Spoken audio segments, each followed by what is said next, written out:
ఈ వీడియో చూసే ముందు ఒక లైక్ కొట్టి జై శ్రీరామ్ అని కామెంట్ చేయండి. అయ్యప్ప స్వామి భక్తులు కార్తీకమాసం నుంచి మార్గశిర పుష్య మాసాల వరకు కఠినమైన నియమాలు పాటిస్తూ అయ్యప్ప మాలను వేసుకుంటారు. అయ్యప్ప మాల వేసుకున్న వాళ్ళు 41 రోజుల పాటు భక్తిశ్రద్ధలతో అయ్యప్ప దీక్ష నియమాలను పాటిస్తారు. అయ్యప్ప మాల వేసుకున్న భక్తులు ఎలాంటి నియమాలు పాటించాలో ఈ వీడియోలో తెలుసుకుందాం. అయ్యప్ప మాల వేసుకునేవారు తల్లిదండ్రుల చేతకాని పండితుల చేతగాని మాలను ధరించాలి. అయ్యప్ప మాలను ధరించాలనుకునేవారు 3 రోజుల ముందుగానే చాలా పవిత్రంగా ఉండాలి. మద్యం సేవించకుండా మాంసాహారానికి దూరంగా ఉండాలి. అయ్యప్ప మాల ధరించిన రోజు నుండి ప్రతి ఒక్కరిని స్వామి అని పిలవాలి. అయ్యప్ప మాలను ధరించిన వ్యక్తిని భగవంతుడి స్వరూపంగా జీవులందరిలోనూ దేవుడు ఉన్నాడనే భావనతోనే స్వామి అని పిలవాలని నిబంధనను పెట్టారు. ఉదయం మరియు సాయంత్రం 2 పూటలా స్వాములు చన్నీటితో స్నానం చేయాలి.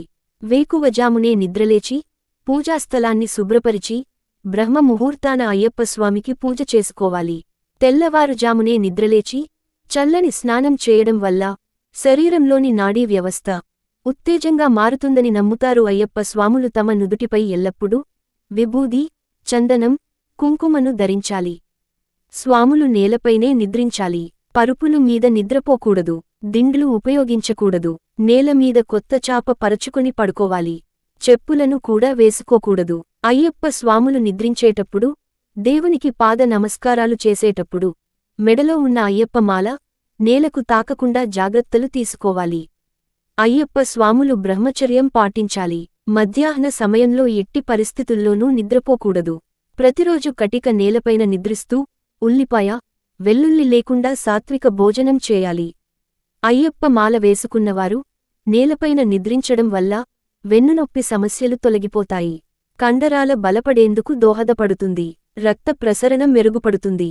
అయ్యప్ప మాల వేసుకున్న మొదటి రోజు అరటి ఆకుపైన బియ్యం పోసి దానిమీద అయ్యప్ప పటం పెట్టి 4 తమలపాకులు, 2 వక్కలు, 1 నిమ్మకాయ 41 రోజుల పాటు స్వామి పటం ముందు పెట్టాలి.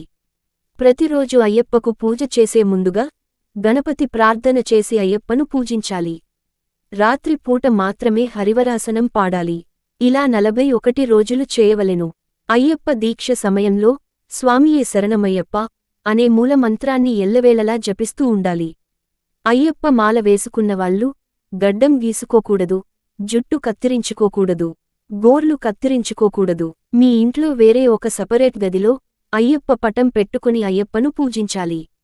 ప్రతిరోజు ఉదయాన్నే నిద్రలేచి చన్నీళ్ల శిరస్నానం ఆచరించి అయ్యప్ప స్వామికి దీపారాధన చేసి అయ్యప్ప స్వామి స్తోత్రములు పఠించి కర్పూర హారతిని ఇచ్చి అయ్యప్ప స్వామికి సాష్టాంగ నమస్కారాలు చెయ్యాలి. ఈ విధంగా అయ్యప్పని పూజించిన తర్వాతే మంచినీళ్లు తాగి టిఫిన్ తినాలి. ప్రతిరోజూ అయ్యప్ప స్వామి పటం ముందు దీపం వెలిగించి 3 పూటలు శరణుఘోష చేయాలి. అయ్యప్ప స్వాములు రాత్రి నిద్రించేటప్పుడు తమ కుటుంబంతో కలిసి నిద్రించకూడదు. ఇంట్లోనే వేరే గదిలో ఉండాలి. నిత్యం స్వామి భజనలు చేస్తూ ఉండాలి. అయ్యప్ప మాల వేసుకున్నవారు ఇతరులతో మాట్లాడేటప్పుడు ముందుగా స్వామియే శరణమని పలకరించి ఎదుటివారితో మాట్లాడాలి. పురుషులను స్వామి అని, చిన్నపిల్లలను మణికంఠ అని, స్త్రీలను మాతా అని పిలవాలి. ముఖ్యంగా ముస్లింలను పలకరించేటప్పుడు వావర్ స్వామి అని పిలవాలి. మాలలో ఉన్న వ్యక్తులు అసభ్యకరమైన మాటలు మాట్లాడకూడదు. కోపం అస్సలు పనికిరాదు. దీక్షా కాలంలో ఎప్పుడూ నిజం మాట్లాడాలి. నెలసరి వచ్చిన స్త్రీలను అయ్యప్ప స్వాములు చూడకూడదు. ఒకవేళ చూసినట్లయితే ఇంటికి వచ్చి పంచగవ్య శిరస్నానమాచరించి స్వామి శరణు ఘోష చెప్పి మంచి నీళ్లు తాగాలి.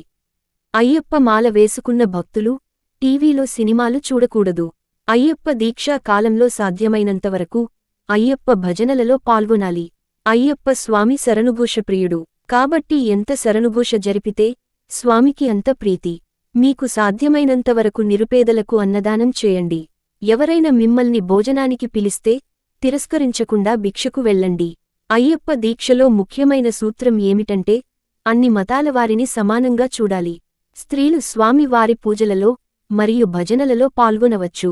స్వాములు అశుభకార్యాలకు వెళ్ళకూడదు. అవసరమైతే తప్ప దూర ప్రయాణాలు చేయకూడదు.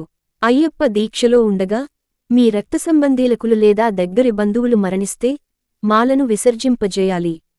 మీ తల్లిదండ్రులలో ఎవరైనా మరణిస్తే అలాంటివారు సంవత్సరం పాటు మాలను వేసుకోకూడదు. నడిచే దారిలో శవం ఎదురైతే ఇంటికి రాగానే స్నానం చేసి శరణుఘోష చెప్పాలి. పగలు పూట భిక్షకు వెళ్ళాలి. రాత్రి అల్పాహారం తీసుకోవాలి. భిక్ష ఎవరైనా తయారు చేసి పెట్టొచ్చు, కాని బయటి ఆహారం తినకూడదు. అయ్యప్ప దీక్షా సమయంలో మీ వయస్సు, హోదా, అంతస్తులు మరచి సాటి అయ్యప్పలకు పాదాభివందనం చేయాలి.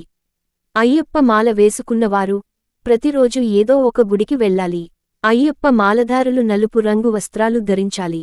ఎందుకంటే శని దేవుడికి నల్లని రంగు అంటే ఇష్టం. కాబట్టి నల్ల రంగు బట్టలను ధరించే అయ్యప్ప భక్తులపైన శని ప్రభావం ఏమాత్రం ఉండదని నమ్మకం.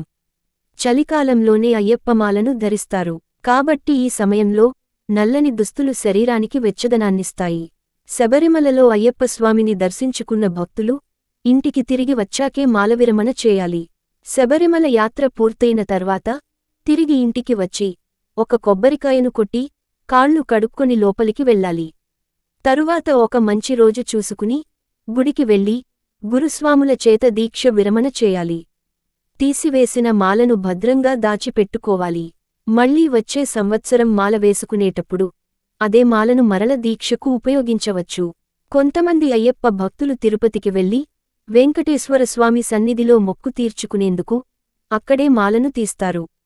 10 సంవత్సరాల వయసుగల బాలికను, రజస్వాలు కాని బాలికలు, ఋతువిరతి చేరుకున్న స్త్రీలు మాత్రమే అయ్యప్ప మాలను వేసుకోవచ్చు. ఈ వీడియో మీకు నచ్చితే లైక్ చేసి సబ్స్క్రైబ్ చేయండి.